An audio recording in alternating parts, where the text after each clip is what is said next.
Sir आज रामनवमी है, तो इस पावन अवसर पर अभी जैसे आप बदायूं में हैं तो श्री संकट मोचन बालाजी दरबार बदायूं में आप यहाँ आए हुए हैं।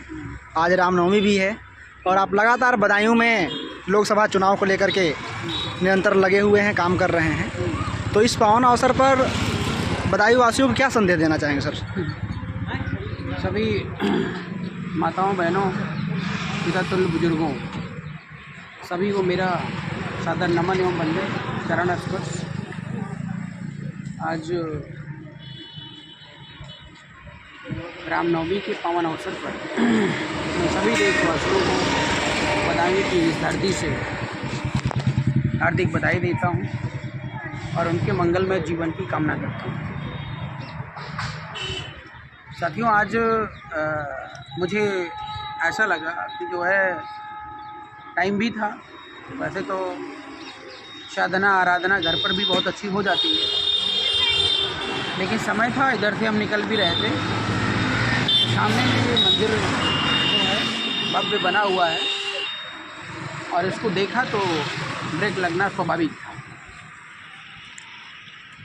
और मैं पुनः एक बार बधाई देते हुए भगवान राम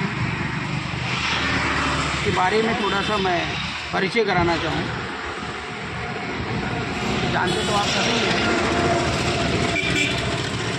लेकिन कौन किस रूप में जानता है, कौन किस रूप में उनकी छवि को रखता है, वो उसके ऊपर निर्भर करता है। और आज पूरे देश में जो है कम से कम बताऊं कि 100 करोड़ से लोग कम नहीं होंगे जो प्रभु श्री राम को बेहतर तरीके से मानते और जानते हैं।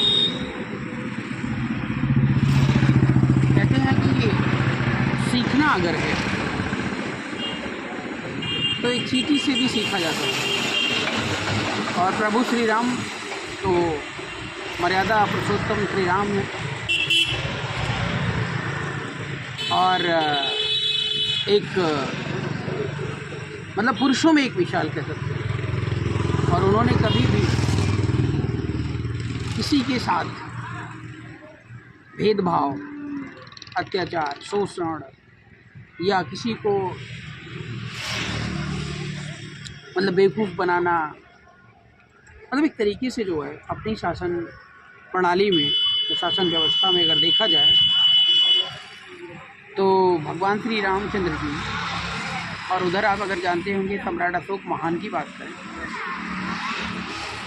तो दोनों की शासन व्यवस्था में कोई विशेष अंतर नहीं।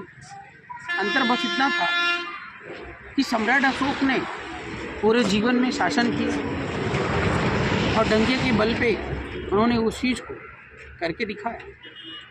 और वहीं पर भगवान श्री रामचंद्र की अगर बात करें तो उनका 14 से 15 साल जो जीवन था वो वनवास में बीता, लेकिन उस वनवास के माध्यम से उन्होंने हमारे देश और हमारे समाज को बहुत सारी ऐसी प्रेरणात्मक संदेश और बहुत सारी चीज़ें सीखने को बता गए हैं, जो आज हम उनको अपना करके अपने जीवन और अपने चरित्र को सुधार सकते हैं। रामायण हो, महाभारत हो, सिर्फ ये इंटरेस्ट का विषय नहीं है, एंटरटेनमेंट का विषय नहीं है। बहुत कुछ चीज़ें जब आप उन्हें देखते हैं तो वो सीखने और समझने की चीज़ें होती हैं। अब जैसे भगवान श्री रामचंद्र जी ने सबरी के जूठे बेर खाए, तो अगर वो ऊंच नीच में भेदभाव रखते तो सबरी के हाथ के बेर वो खाने नहीं जाते। भगवान श्री रामचंद्र अपनी सत्ता, राज सत्ता को मेंटेन करने के लिए, इन सत्ता की अगर बात करें तो उन्होंने जो है सत्ता की कभी लोभ और लालच नहीं रखी। अपने भाई को दे करके तो वनवास चले गए और वहाँ से लौटे या उससे पहले उन्हें कोई ऐसी लालच नहीं थी कि मैं गद्दी पर विराजमान हूँ और उनसे भी बड़े अगर बात करूं तो भरत की बात करूं तो उनसे बड़े त्यागी और उनसे बड़े श्रद्धालु और उनसे बड़े आदर्श अगर कहें तो जो है भरत की भूमिका कम नहीं है। वो उनकी चरण पादिका ला करके जो है सिंहासन पे रख के और आजीवन उनकी पूजा करके सिंहासन चला बतौर प्रतिनिधि। तो कोई छोटी बात नहीं। आजकल आप समाज में जा रहे हैं, भाई भाई लड़ने कटने मरने को तैयार है और एक दूसरे का हिस्सा छीनने को मजबूर है, मतलब लड़ाई।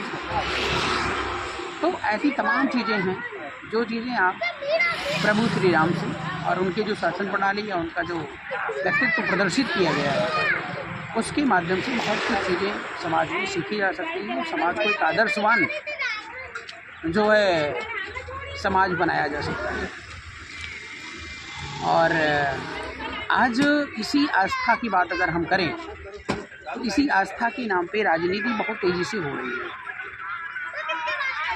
क्योंकि मैं अगर इस पर फोकस नहीं करूँगा तो आप इस चीज़ को समझ नहीं पाएंगे। आस्था, साधना, आराधना ये चीज़ें व्यक्तिगत होती हैं, इसमें राजनीति कहीं इन्वॉल्व नहीं होती है। भगवान राम को राजनीति से क्या लेना देना, हनुमान जी को राजनीति से क्या लेना देना। लेकिन हमारे देश के यशस्वी प्रधानमंत्री भगवान राम और आस्था के नाम पर पूरे देश को मूर्ख बनाने का काम कर। जैसे उन्होंने समझ गए कि आस्था आपकी कमजोरी है, भगवान राम को मानना आपकी कमजोरी है, या सुबह शाम मंदिर जाना आपकी कमजोरी है। उन्होंने आपकी इस मजबूती उन्होंने कमजोरी बना करके उसको इस्तेमाल करना चाहिए और लगातार इस्तेमाल कर, मतलब अगले को सत्ता मिल जाए। राम के क्या मुख्य उद्देश्य थे, लक्ष्मण के क्या मुख्य उद्देश्य थे, भरत के क्या थे, उससे उनको कोई लेना देना नहीं। कुल मिलाकर के देश में शोषणकारी जो व्यवस्था है वो पूरी तरह हावी है और उसमें SC ST OBC को बहुत बुरी तरीके से हाशिए पे आस्था के नाम पर बहुत बड़ा बिजनेस किया जा रहा है। तो मैं देश के तमाम राम भक्तों, तमाम उन जो है हमारे जितने भी श्रद्धालु भाई हैं उनसे यही अपील करूँगा कि राम हमारे हैं, देश हमारा है, देश संविधान हमारा है, इसको हम सबको मिल करके चलाना है। और हमारे देश में जो बना हुआ संविधान है वो पूर्णतः लोकतांत्रिक है। वो जितने भी संप्रदाय होते हैं ना, सभी के लिए समान रूप से व्यवहार करते हैं। लेकिन नरेंद्र मोदी जी क्या कर रहे हैं, एक तरफा एक्टिविटी कर रहे हैं। और अभी तो चुनाव हो रहे हैं, चुनाव में भी इतने बड़े षड्यंत्र चल रहे हैं कि हम और हम, मतलब इतनी बड़ी सेवा और श्रद्धा लगी हुई है कि इस देश में अखंडक राज में, और उस अखंडक राज का परिणाम ये है कि नीति सिद्धांत है शोषणकारी व्यवस्था, किसी को न न्याय, न अधिकार, न सम्मान। अगर इतनी ही बात होती, राम के परम भक्त होते तो राम के नाम पर नरेंद्र मोदी जी बिजनेस नहीं कर रहे हैं और जगह जगह जनता खुद ही कर रही है। अब तक वो त्यागपत्र दे दिए होती और कह देते कि मैं आगे की चुनाव प्रक्रिया है या चुनाव जो होने जा रहा है उसमें मैं प्रधानमंत्री नहीं बनूंगा, क्योंकि मैं बनने के लायक नहीं। आज जब भी बात जुमले की होती है, जब भी झूठ की होती है, जब भी फ्रॉड की बात होती है, देश बेचने की बात होती है, सिर्फ एक ही व्यक्ति का नाम आता है, नरेंद्र मोदी। क्यों आता है? बच्चे की जुबान पे एक समय था जब बच्चा कहता था मोदी जी की लहर है, हर मोदी, हर घर मोदी चलता था। लेकिन मोदी जी ने पूरा मौका पाया और पूरा मौका पाने के बाद उन्होंने पूरा का पूरा जो है वो चीज़ें गंवा दी। कहने का मतलब है कि अपने ही हाथ और पैर में कुल्हाड़ी मार दी है। ज़मीनी सर्वे ये है, पूरे देश को मैं बता रहा हूँ कि मोदी जी का पत्ता जो है ना वो इस बार साफ है। इस बार प्रभु श्री रामचंद्र जी पहले भी न्याय के साथ खड़े थे और आज भी जनता के साथ न्याय करने के लिए खड़े हैं और निश्चित तौर पर सत्ता को उठाएंगे। बहुत बहुत धन्यवाद।